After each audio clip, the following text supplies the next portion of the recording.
Education bond YouTube ಚಾನಲ್ಗೆ ಸ್ವಾಗತ. ನಮ್ಮ ಚಾನಲನ್ನು ಸಬ್ಸ್ಕ್ರೈಬ್ ಮಾಡಿ.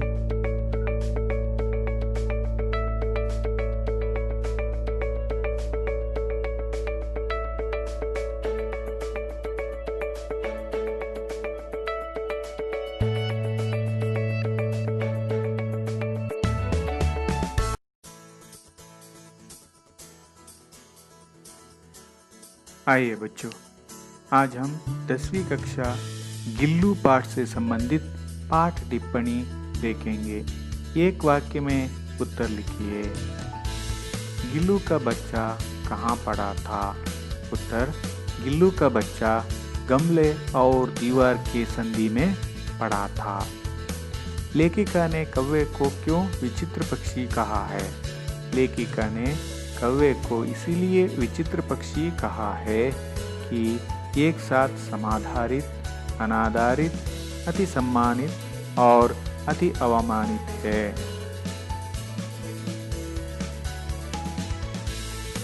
लेखिका ने गिल्लू के घावों पर क्या लगाया? लेखिका ने गिल्लू के घावों पर पेंसिलिन का मरहम लगाया. वर्मा जी गिलहरी को किस नाम से बुलाती थी? वर्मा जी गिलहरी को गिल्लू नाम से बुलाती थी. गिलहरी का लघुगात इसके भीतर बंद रहता था. गिलहरी का लघुगात लिफाफे के भीतर बंद रहता था. गिलहरी का प्रिय खाद्य क्या था? गिलहरी का प्रिय खाद्य काजू था. लेखिका को किस कारण अस्पताल में रहना पड़ा? लेखिका को एक मोटर दुर्घटना में आहत होने के कारण अस्पताल में रहना पड़ा. गिलहरी गर्मी के दिनों में कहाँ लेट जाता था? गिलहरी गर्मी के दिनों में बुराई पर लेट जाता था. गिलहरी की जीवितावधि सामान्यतया कितनी होती है? गिलहरियों की जीवितावधि सामान्यतया 2 वर्ष की होती है. गिलहरी की समाधि कहाँ बनाई गई? गिलहरी की समाधि सोन जूही के लता के नीचे बनाई गई. अब 2-3 वाक्यों में उत्तर लिखिए. लेखिका को गिलहरी किस स्थिति में दिखाई पड़ी? लेखिका को गिलहरी किस स्थिति में दिखाई पड़ी? गमले और दीवार के संधि में एक गिलहरी का बच्चा निश्चेष्ट पड़ा हुआ था. वह घोंसले से गिर पड़ा था. 2 कौवे उसे आहार बनाना चाहते थे. लेखिका ने गिल्लू के प्राण कैसे बचाए? लेखिका ने गिल्लू को झोले से उठाकर अपने कमरे में लाया. रूही से रक्त पोंछकर घावों पर पेंसिलिन का मरहम लगाया. कई घंटों के उपचार के उपरांत उनके मुंह में एक बूंद पानी टपकाया गया. लेखिका का ध्यान आकर्षित करने के लिए गिल्लू क्या करता था? लेखिका का ध्यान आकर्षित करने के लिए गिल्लू उनके पैर तक आता था. उसके बाद वो सर से पर्दे पर चढ़ जाता और उसी तेजी से उतरता था. उसका यह क्रम तब तक चलता जब तक लेखिका उसे पकड़ने के लिए ना उड़ती. महादेवी वर्मा को चौंकाने के लिए गिल्लू कहाँ कहाँ चिप था? महादेवी वर्मा को चौंकाने के लिए गिल्लू कभी फूलदान के फूलों में, कभी पर्दे के चुन्नट में और कभी सोन जूही की पत्तियों में छिप जाता था.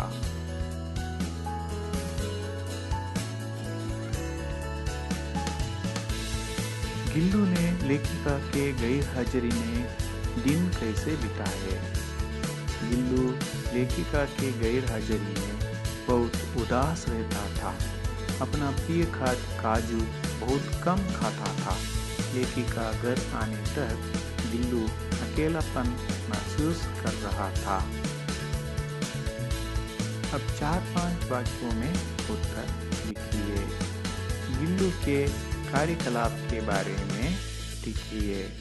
महादेवी वर्मा का ध्यान आकर्षित करने के लिए गिल्लू उनके पैर तक आता था और सर से पर्दे पर चढ़ जाता और उसी तेजी से नीचे उतरता था। लेखिका को चमकाने के लिए गिल्लू कभी फूलदान के फूलों में और कभी पर्दे के चुन्नट में और कभी सूंजूही के पत्तियों में छिप जाता था। बाहर से अन्य गिलहरियां उन्हें बुलाती थी। वह दिन भर गिलहरी के झुंड का नेता बनता और ठीक 4 बजे अपने झूले में वापस आता था।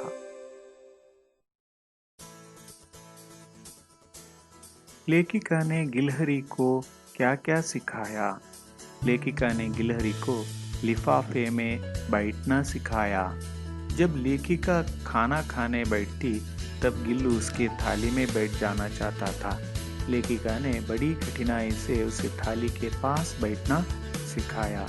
थाली से एक एक चावल उठाकर खाना भी सिखाया।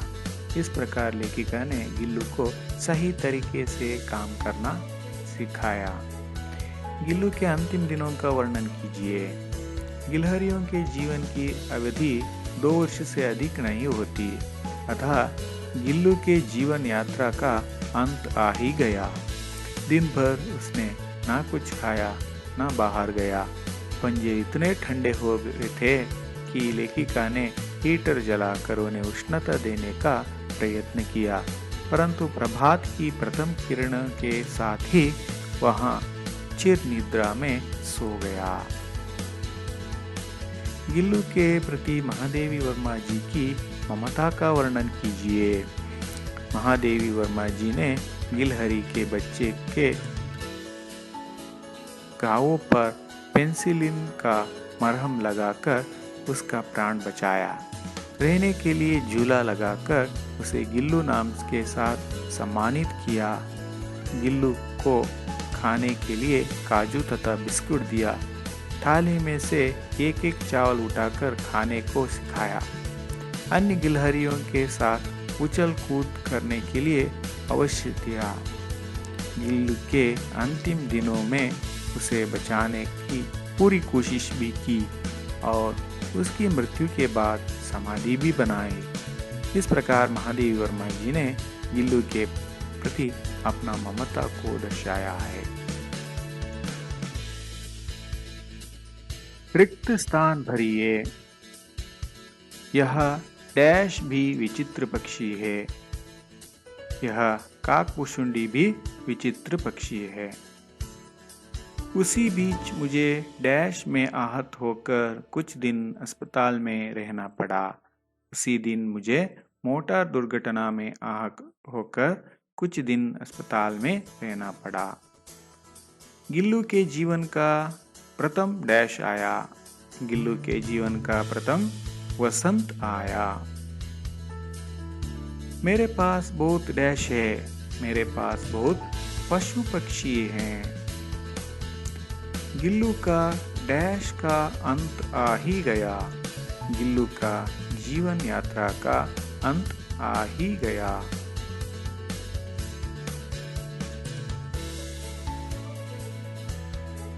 अनुरूप शब्द लिखिए।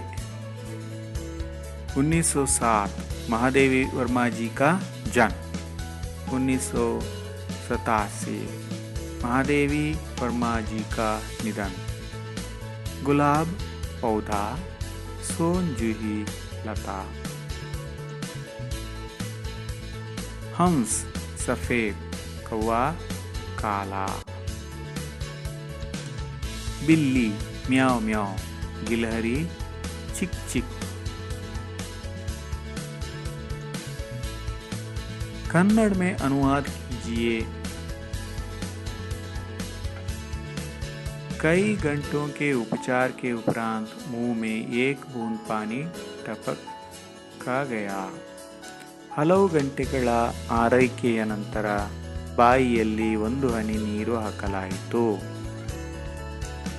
बड़ी कठिनाई से मैंने उसे थाली के पास बैठना सिखाया। ಬಹಳ ಕಷ್ಟದಿಂದ ನಾನು ಅದನ್ನು ತಟ್ಟೆಯ ಬಳಿ ಕುಳಿತುಕೊಳ್ಳುವುದನ್ನು ಕಲಿಸಿದೆ। ಗಿಲ್ಲು मेरे पास रखी ಸುರಾಯಿ पर लेट जाता था. ಗಿಲ್ಲು ನನ್ನ ಬಳಿ ಇಟ್ಟಿದ್ದ ಹೂಜಿಯ ಮೇಲೆ ಮಲಗಿ ಬಿಡುತ್ತಿತ್ತು. दिन भर गिल्लू ने ना कुछ खाया ना बाहर गया. ದಿನವಿಡೀ ಗಿಲ್ಲು ಏನನ್ನೂ ತಿನ್ನಲಿಲ್ಲ, ಹೊರಗೂ ಹೋಗಲಿಲ್ಲ. स्त्रीलिंग शब्द लिखिए. लेखक लेखिका, श्रीमान श्रीमती, मयूर मयूरी, कुत्ता कुतिया. अन्य वचन लिखिए. आंख आंखें, पंजा पंजे, लिफाफा लिफाफे, गमला गमले, घोंसला घोंसले. उंगली उंगलियां, खिड़की खिड़कियां, पूंछ पूंछे, कौवा कव्वे, फूल फूल.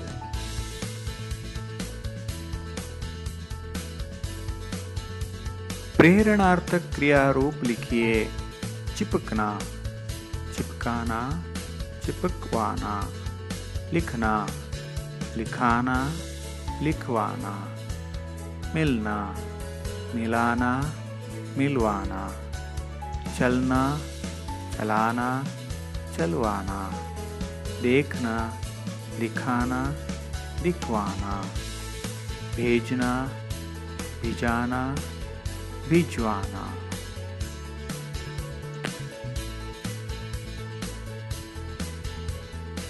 प्रेरणार्थक क्रिया रूप लिखिए. खेलना, खिलाना, खिलवाना. देना, दिलाना, दिलवाना. सोना, सुलाना, सुलवाना. रोना, रुलाना, रुलवाना. धोना, धुलाना, धुलवाना. खोलना, खुलाना, खुलवाना.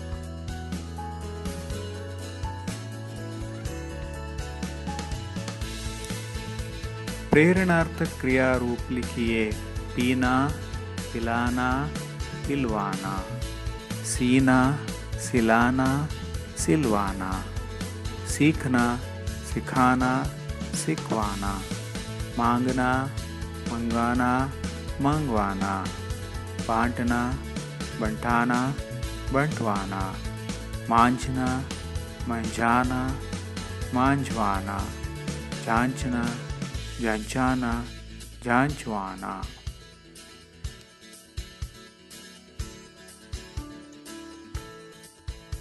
विलोम शब्द लिखिए. निकट, दूर. दिन रात. भीतर बाहर. चढ़ना, उतरना. बल निर्बल. गुण निर्गुण. बलवान बलहीन. जन निर्जन. बुद्धिमान बुद्धिहीन. शक्तिमान शक्तिहीन. दयावान दयाहीन. ईमान बेईमान. खबर बेखबर. चैन बेचैन. स्वस्थ अस्वस्थ. धन निर्धन. उपस्थिति अनुपस्थिति. उपयोगी अनुपयोगी. उत्तीर्ण अनुत्तीर्ण. उचित अनुचित. उपयोगी अनुपयोगी.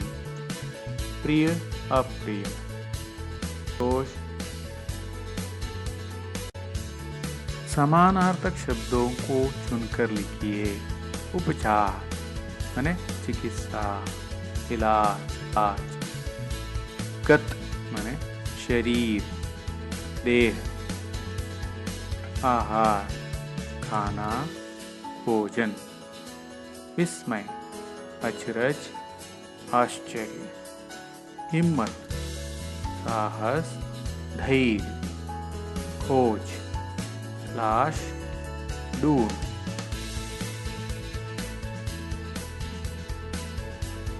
कारक के नाम लिखिए. गमले के चारों ओर, ये संबंध कारक है. मुंह में एक बूंद पानी। अधिकरण कारक है, गिल्लू को पकड़कर।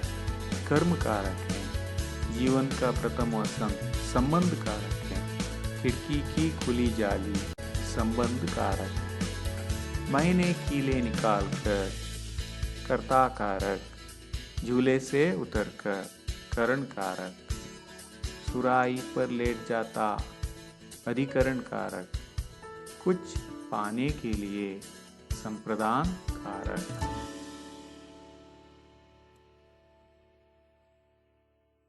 दी गई शब्दों पहेली से पशु पक्षियों के नाम ढूंढकर लिखिए।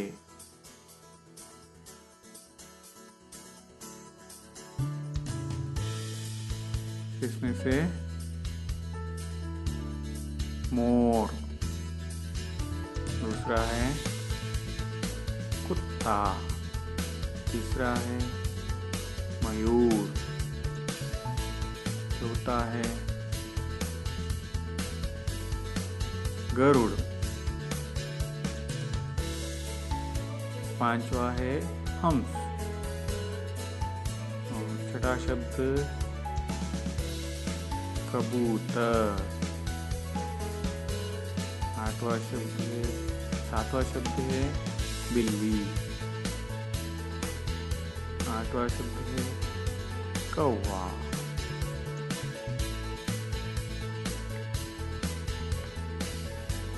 भाषा ज्ञान। उदाहरण से स्वर संधि के 5 भेदों का नाम लिखिए। व्यंजन के साथ स्वर अथवा व्यंजन के मेल से उत्पन्न परिवर्तन को व्यंजन संधि कहते हैं। उदाहरण के लिए जगतनाथ, जगन्नाथ, सत आचार, सदाचार, वाक्मय, वांग्मय, वाक्ईश, वागीश, षट दर्शन, षड्दर्शन। संधि विच्छेद करके लिखिए। चिदानंद, चित प्लस आनंद। दिगंबर, दिग प्लस अंबर। सज्जन, सत प्लस जन। सदगति, सत प्लस गति।